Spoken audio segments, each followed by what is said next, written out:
Hello, this is The Lid Is On, the UN's flagship news show, which is coming to you from the Gambia. This episode and several more episodes to come, we'll be talking about many aspects of the country, the smallest on the African mainland and one that's made huge strides over the last few years. And who better to start off this series than Niania Dabo-Tourey, the head of the UN Capital Development Fund in the Gambia. Thank you for being with us today. Thank you, Conor, for having me today. And thank you for introducing me to baobab juice and many other Gambian delights, really delicious food here. Returning migrants in particular, this is something that is, I wouldn't say an issue, but it's a new phenomenon, the idea that there's more inward migration than external migration. Why do you think that is? I think there's lack of opportunities. People want to move out of their homes, which is their comfort zones, to look for better opportunities and to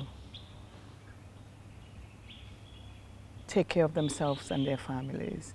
And that's the root cause of whether it is rural, urban, or whether it's out of the country elsewhere. But in recent years, people have been coming back. Yes. People's been coming back because they're not welcomed to where they are. They're not welcomed in the sense they don't feel at home. Their opportunities that they've gone to search are not there. They're not allowed to work. They're living in worse situations than they were. So they have that strong sense of feeling that we might as well go back to where we're from and see what we can do for ourselves at home. Now, for many people already in the country, there are limited opportunities. Is there anything that the UN and other organizations can do to actually improve the possibilities for people economically? Yes, and we are doing that. I remember when then I was a consultant for United Nations Capital Development Fund, and I was part of the team that came to do the scoping mission to design the program, and we had met the then ambassador of the European Union. And when we asked what kind of program did the EU want, and I remember him saying he wants the people that brought about the change, the democratic change, to feel the change. And that was integral as part of our programming. We went rural, we focused on youth, we focused on women. The majority of that people that brought the change. And we've seen the impact. We've seen the results, obviously. Governance has improved within the government, but also impact within the communities. And you're just coming from the field, and we were chatting earlier about Gideon.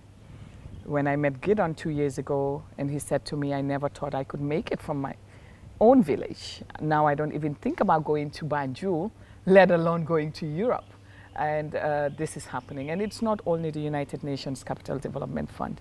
You have the International Trade Center, ITC, who we've partnered in our program to support the skills aspect. They're doing a lot as well. They have a program with Annabelle and GIZ called Techifi. You can make it in your own country. There's IOM with the migration program. You know, you have FAO, WFP, there are a number of agencies. Before 2016, there were 7 UN agencies. And after 2016, we have 14 UN agencies.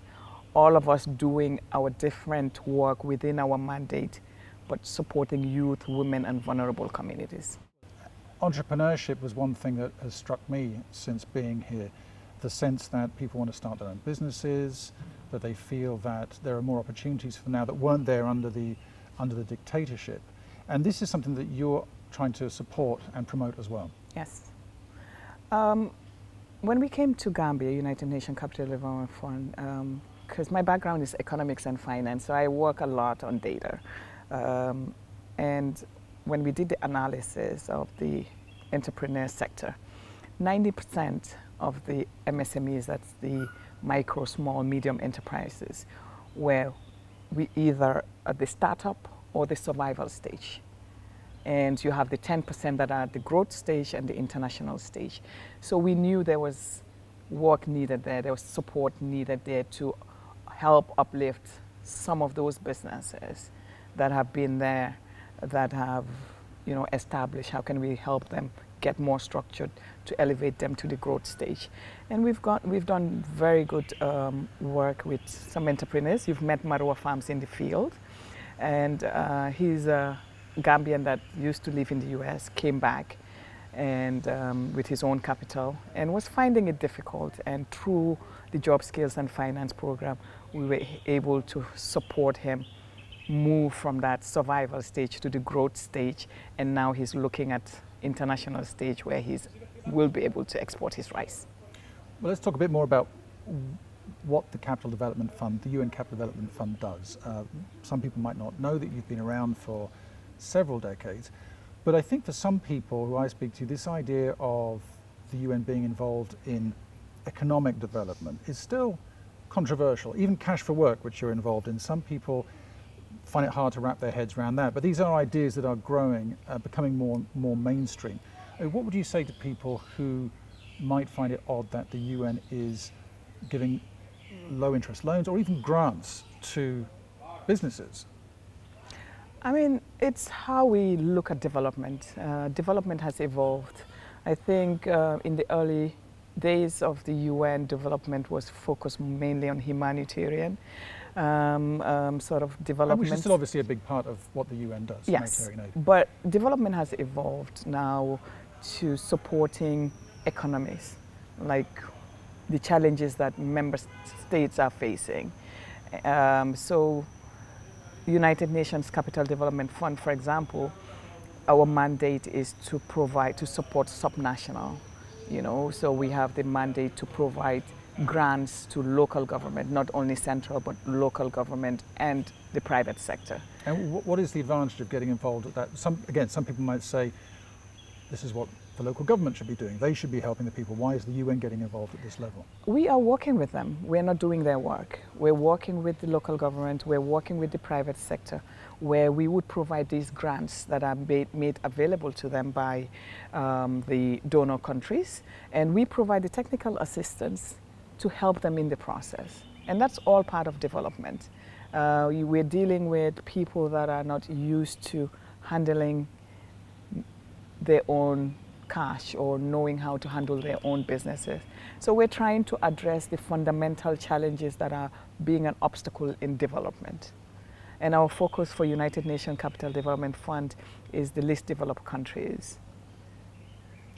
Let's turn to climate change, or the climate crisis rather. Now, the Gambia is not really responsible for any of the climate emissions, the carbon emissions that are having such a devastating effect around the world, but the country is being affected by this. Your projects are closely linked to sustainability, to a low carbon footprint. When the Gambia is, as I said, a country which really isn't producing many emissions, why is it important that there's this climate aspect attached to the development programs in the country? I mean, climate is a global concern. It's a global challenge, and it's affecting everyone. And I must say Gambia is one of the, if not the only country that has met its nationally determined contribution so far. We're leading the way.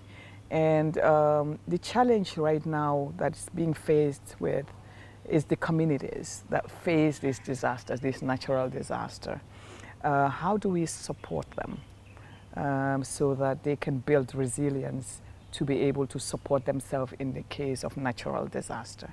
And that's the focus of our work with the United Nations Capital Development Fund. We have a facility called the Local Climate Adaptive Living Facility, we call it LOCAL, that supports channel climate finance to the local level.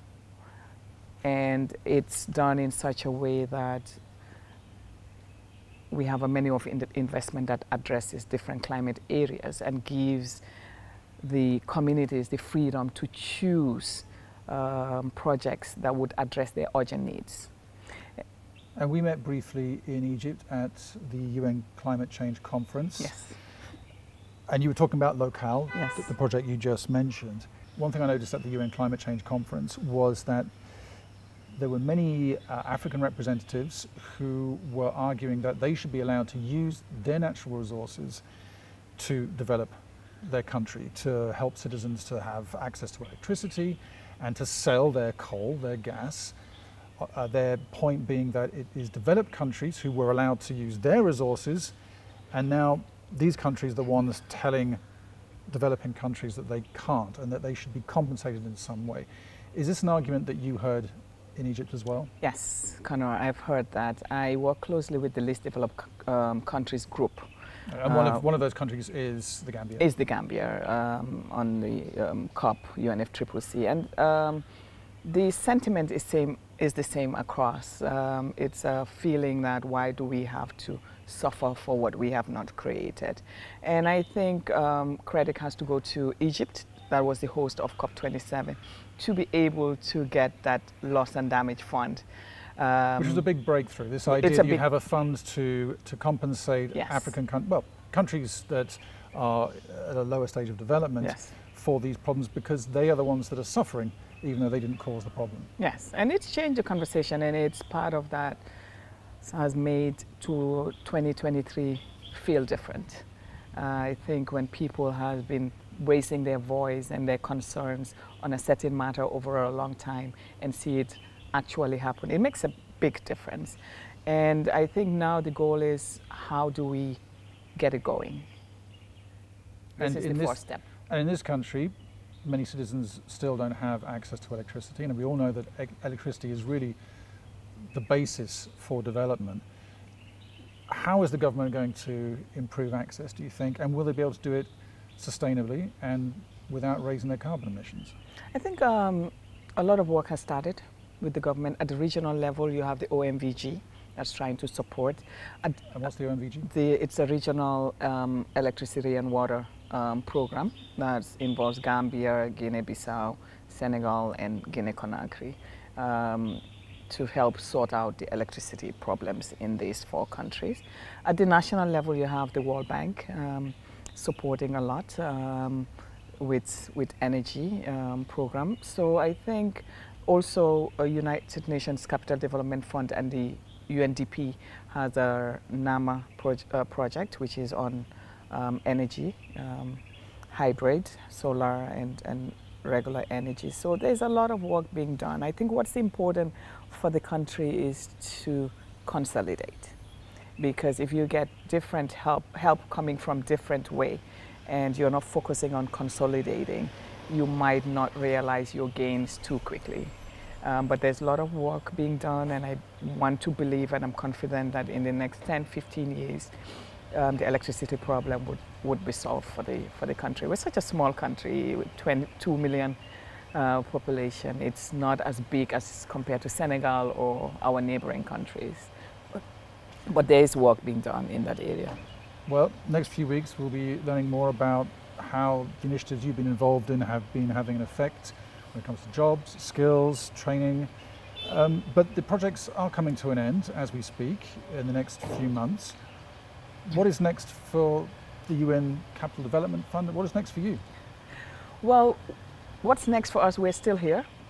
I think what the Job Skills and Finance program has done is enable us to come back to the country, because UNCDF was once here in the country.